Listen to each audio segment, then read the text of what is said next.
Hi అండి, welcome to Latha study zone. ఈరోజు SC social కాంటెంట్లోని బిట్స్ అండి. ప్రీవియస్ క్వశ్చన్ పేపర్లోని బిట్స్, ఇంపార్టెంట్ బిట్స్. ఇందులోని ఫస్ట్ వన్, ప్రపంచ జనాభాలో 4,300 మంది ప్రజలు ఈ రెండు ఖండాలలోనే నివసిస్తున్నారు. ప్రపంచ జనాభాలో 4,300 మంది ప్రజలు ఈ రెండు ఖండాలలోనే నివసిస్తున్నారు. ఆప్షన్స్ ఆసియా మరియు ఆస్ట్రేలియా, ఆసియా మరియు ఆఫ్రికా, ఆఫ్రికా యూరప్, ఉత్తర అమెరికా మరియు దక్షిణ అమెరికా. దీని రైట్ ఆన్సర్ వచ్చేసి ప్రపంచంలో 4,300 మంది ఎక్కడ నివసిస్తున్నారు అంటే Asia, Africa. Next one, quasi ఇచ్చిన తీర్పులను వివరించే బాధ్యత గల ముస్లిం మతానికి చెందిన న్యాయశాస్త్రవేత్త.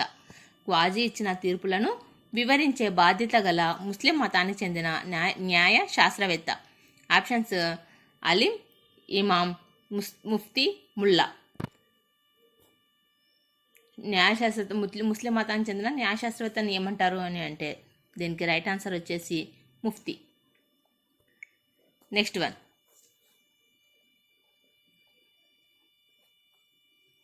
19వ శతాబ్దంలో దేశంలోని చాలామంది ప్రజలు సముద్రాన్ని దాటితే దీనిని కోల్పోతామని భావించేవారు.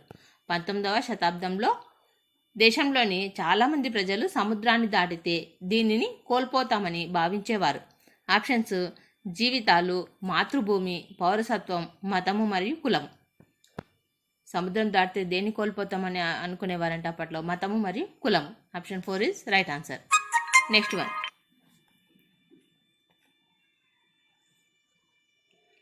1908లో బొంబాయిలో శ్రీ అరవింద్ ఘోష్ చేసిన ప్రసంగంలోని ప్రకటనను క్రింది వాణి నుండి గుర్తించండి. 1908లో బొంబాయిలో శ్రీ అరవింద్ ఘోష్ చేసిన ప్రసంగంలోని ప్రకటనను ఈ క్రింది వాణి నుండి గుర్తించండి. ఆప్షన్స్ విద్యార్థులలో జాతీయత స్ఫూర్తిని మేల్కొల్పడమే జాతీయ విద్యా లక్ష్యం. విద్యార్థులలో జాతీయత స్ఫూర్తిని మేల్కొల్పడమే జాతీయ విద్యా లక్ష్యం. పాశ్చాత్య విద్య మౌఖిక జ్ఞానం కంటే చదవడం, రాయడంపైనే ఎక్కువగా దృష్టి సారించింది. విద్య ఒక వ్యక్తి బుద్ధి, ఆత్మజ్ఞాన వికాసానికి దోహదపడాలి.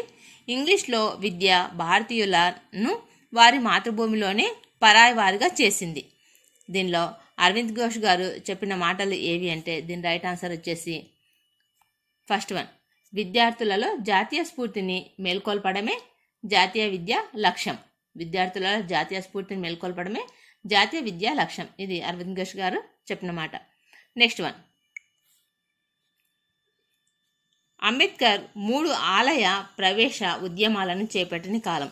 అంబేద్కర్ 3 ఆలయ ప్రవేశ ఉద్యమాలను చేపట్టిన కాలం. ఆప్షన్స్ 1942, 1947, 1927, 1935, 1935, 1942, 1921, 1928. దీని రైట్ ఆన్సర్ వచ్చేసి 1927, 1935 ఆలయ ప్రవేశ ఉద్యమాలను చేపట్టిన కాలం అంబేద్కర్ గారు. దీనికి ఆలయ ఉద్యమాల ప్రవేశాన్ని చేపట్టిన కార్యకర్త ఎవరంటే కూడా అంబేద్కర్ గారు వస్తారు. నెక్స్ట్ వన్,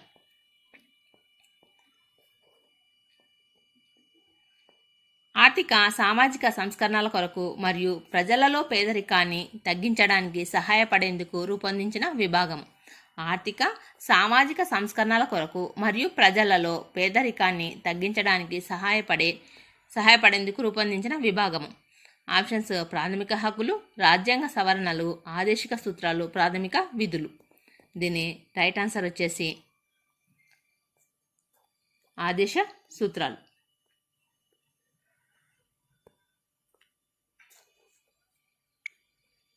ఆర్థిక సామాజిక సంస్కరణల కొరకు ప్రజలలో పేదరికాన్ని తగ్గించడానికి సహాయపడేందుకు రూపొందిన విభాగమే ఆదేశిక సూత్రాలు. నెక్స్ట్ వన్,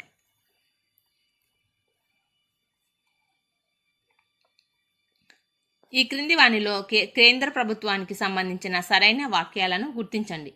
క్రింది వాణిలో కేంద్ర ప్రభుత్వానికి సంబంధించిన సరైన వాక్యాలను గుర్తించండి. ఆప్షన్స్ ప్రధానమంత్రి, రాజ్యసభ, లోక్సభలు కలిసి భారత పార్లమెంటు ఏర్పడుతుంది. పార్లమెంటు చేసిన చట్టాలను కార్యనిర్వాహక వర్గం అమలు చేస్తుంది. భారత ప్రధానమంత్రి లోక్సభలో అధికార పార్టీ నాయకుడు. కేంద్ర ప్రభుత్వానికి సంబంధించి సరైన వాక్యాలను గుర్తించండి అన్నారండి. వీటికి ఆప్షన్స్ ఇచ్చాడు ఏబి, ఏబిసి, ఏసి, బీసీ. దీనికి రైట్ ఆన్సర్ వచ్చేసి 4th వన్ బీసీ. బీసీ అంటే పార్లమెంటులో చేసిన చట్టాలను కార్యనిర్వాహక వర్గం అమలు చేస్తుంది. భారత ప్రధానమంత్రి లోక్సభలో అధికార పార్టీ నాయకుడు. నెక్స్ట్ వన్,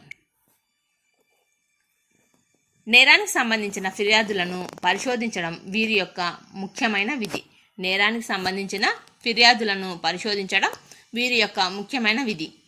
ఆప్షన్స్ పోలీసులు, ప్రభుత్వము, న్యాయమూర్తి, ప్రధాన న్యాయమూర్తి. దీనికి రైట్ ఆన్సర్ వచ్చేసి పోలీసులు. నేరానికి సంబంధించిన ఫిర్యాదులను పరిశోధించడం వీరి యొక్క ముఖ్యమైన విధి అంటే పోలీసులు. Next one,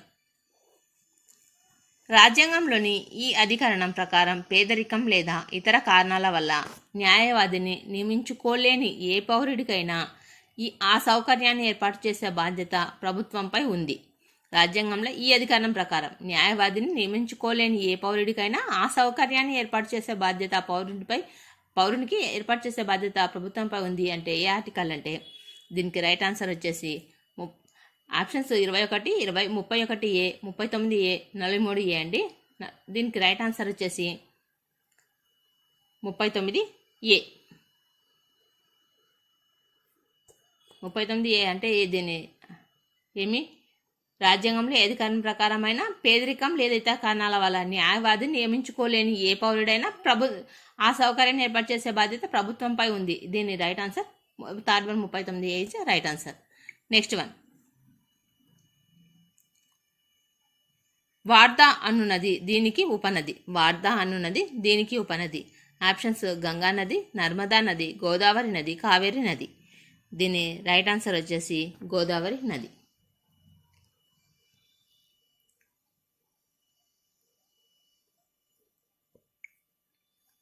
next one,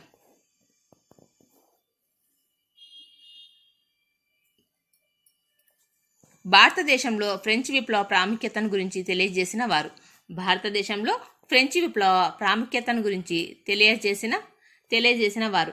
options Eshwar చంద్ర విద్యాసాగర్, స్వామి వివేకానంద, స్వామి దయానంద సరస్వతి, రాజారాం మోహన్ రాయ్. ఫ్రెంచ్ విప్లవ ప్రాముఖ్యతను తెలియజేసినది భారతదేశంలో అంటే దీని రైట్ ఆన్సర్ వచ్చేసి ఈశ్వర్ చంద్ర విద్యాసాగర్. నెక్స్ట్ వన్, భారతదేశంలో మొదటి అటవీ ఇన్స్పెక్టర్ జనరల్ అయిన డైట్రిచ్ బ్రాండిస్ ఇచ్చటి వారు. భారతదేశంలో మొదటి అటవీ ఇన్స్పెక్టర్ జనరల్ అయిన డైట్రిచ్ బ్రాండిస్ ఇచ్చటి వారు. ఆప్షన్స్ అతను ఏ దేశం చెందినవాడు అంటే జర్మనీ, ఫ్రాన్స్, స్పెయిన్, USA. దీని రైట్ ఆన్సర్ వచ్చేసి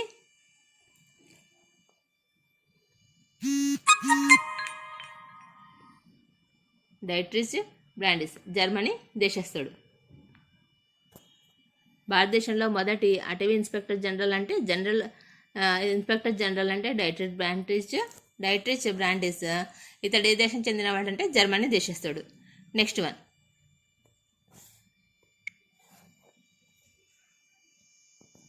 1958, 1961 నాటి చైనా కరువులో చనిపోయిన వారి సంఖ్య.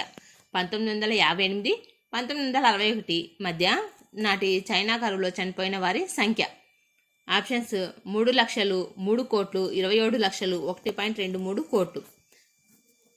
చైనాలో వచ్చినప్పుడు కరువు వచ్చిన సమయంలో చైనాలో చనిపోయిన సంఖ్య ఎంత అంటే దీని రైట్ ఆన్సర్ వచ్చేసి 3 కోట్లు. నెక్స్ట్ వన్,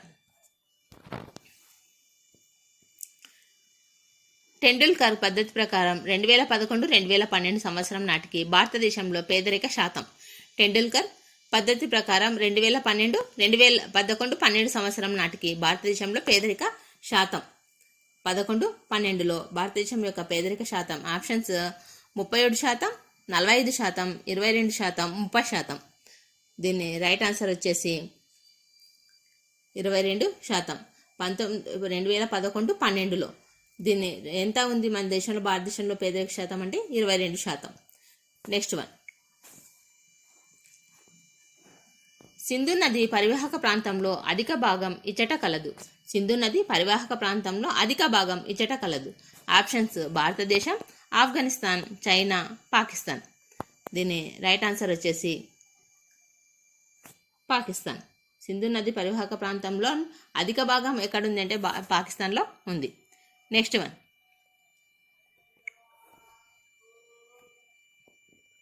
ఈ క్రింది వాణిలో భారతదేశ వాతావరణానికి సంబంధించి సరైన వాక్యాన్ని గుర్తించండి. క్రింది వాణిలో భారతదేశ వాతావరణానికి సంబంధించి సరైన వాక్యాన్ని గుర్తించండి. ఆప్షన్స్: ఒక ప్రాంతంలో ఒక నిర్దిష్ట సమయంలో వాతావరణం అంటారు. మధ్యధరా సముద్రం నుండి వచ్చే తుఫాను వాయుగుండాలను పశ్చిమ విక్షోభాలు అంటారు. వేసవి కాలంలో ఉత్తర మైదానంలో వీచే పొడిగా వేడిగా ఉండే గాలులను మామిడి జల్లులు అంటారు. కోరమండల్ ప్రాంతంలో అధిక శాతం వర్షం తుఫానులు వాయుగుండాల వల్ల సంభవిస్తుంది. వీటికి ఆప్షన్స్ ఇచ్చాడండి. మరి ఏబిడి, ఏబిసి, బిసిడి, ఏసిడి. దీని రైట్ ఆన్సర్ వచ్చేసి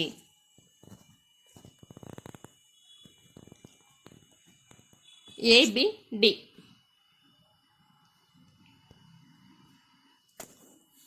అంటే ఏమున్నాయండి ఏబిడి అంటే ఒక ప్రాంతంలో ఒక నిర్దిష్ట సమయంలో వాతావరణ పరిస్థితులను వాతావరణం అంటారు. ఇది రైట్ ఆన్సరు. నెక్స్ట్, మధ్యధరా సముద్రం నుంచి వచ్చే తుఫాను వాయుగుండాలను పశ్చిమ విక్షోభాలు అంటారు.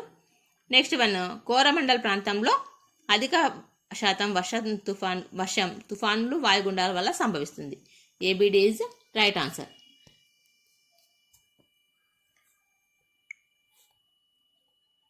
ఈ వీడియో నచ్చితే ప్లీజ్ సబ్స్క్రైబ్ చేయండి, లైక్ చేయండి, షేర్ చేయండి. Thank you.